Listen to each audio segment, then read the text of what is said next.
সাকিবের সাথে পাল্লা দেওয়ার মানসিকতা পেয়ে বসে মিরাজকে। গ্যারি ব্যালেন্সের উইকেট তুলে নিয়ে ইংল্যান্ডকে 3 উইকেটে 21 রানের দলে পরিণত করেন মাত্র 19 বছর বয়সী অফ স্পিনার।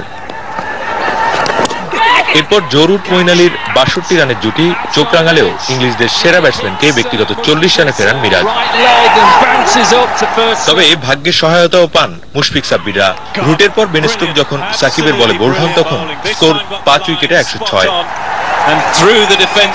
এরপর বাংলাদেশি স্পিনারদের দাপট বিপর্যস্ত ইংল্যান্ড। এই ছবিটার মাধ্যমেই ভাগ্যের ছোঁয়া একের পর এক জীবন পান মঈন আলী। রিভিউয়ের কল্যাণে 5 বার বেঁচে যাওয়া কিংবা জনি বেয়ারস্টোর 2 ক্যাচ পড়ে যাওয়া, সব মিলিয়ে মঈন বেয়ারস্টোর জুটি 88 রান, নাটকীয়তায় ভরা।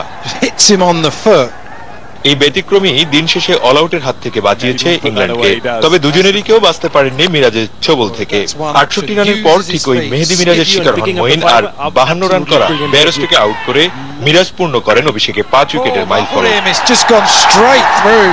তবে আউট হওয়ার আগে 6 নম্বরে ব্যাট করে বছরে 1000 রান করা প্রথম ক্রিকেটার হিসেবে নতুন রেকর্ড করেন বেয়ারস্টো। এখন উইকেটে থাকা ওকস রশিদ তো বটেই, 2 ব্যাটসম্যান বেটি ও ব্রডকে দ্রুত ফেরানোর চ্যালেঞ্জ হবে টাইগার বোলারদের জন্য, কারণ শেষ দুজনেরও যে ফার্স্ট ক্লাসেও সেঞ্চুরি রয়েছে।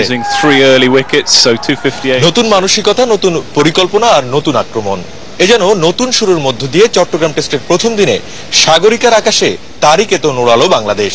এখন প্রয়োজন শেষ 4 দিনেও নিজেদের আধিপত্য ধরে রাখা। Salauddin Suman, Jamuna sports, Zahur Ahmed Chowdhury stadium, Chittagong.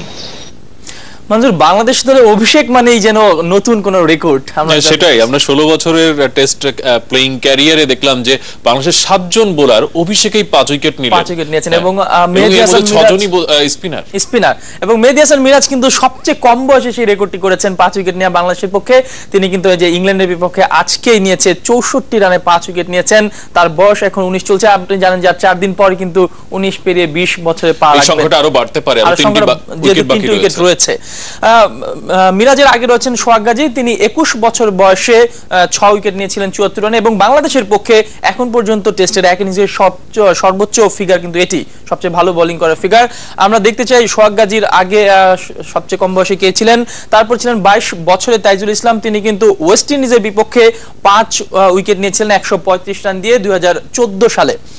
তাইজুলের আগে আছেন মানজারুল ইসলাম রানা, তিনি 22 বছর বয়সে 6 উইকেট নিয়েছিলেন জিম্বাবুয়ের বিপক্ষে। এই ক্রিকেটার কিন্তু পরে রোড অ্যাক্সিডেন্টে অকাল মৃত্যু বরণ করেন। জি, আমরা এর পরের কার্ডটি দেখতে চাই। সেখানে আছেন মাহমুদুল্লাহ রিয়াদ, তিনি 23 বছর বয়সে 2009 সালে ওয়েস্ট ইন্ডিজের বিপক্ষে 51 রান দিয়ে 5 উইকেট শিকার করেছিলেন। তারপর আছেন ইলিয়াস সানি, যিনি 25 বছর বয়সে সেই ওয়েস্ট ইন্ডিজের বিপক্ষে 94 রান দিয়ে 6 উইকেট নেওয়ার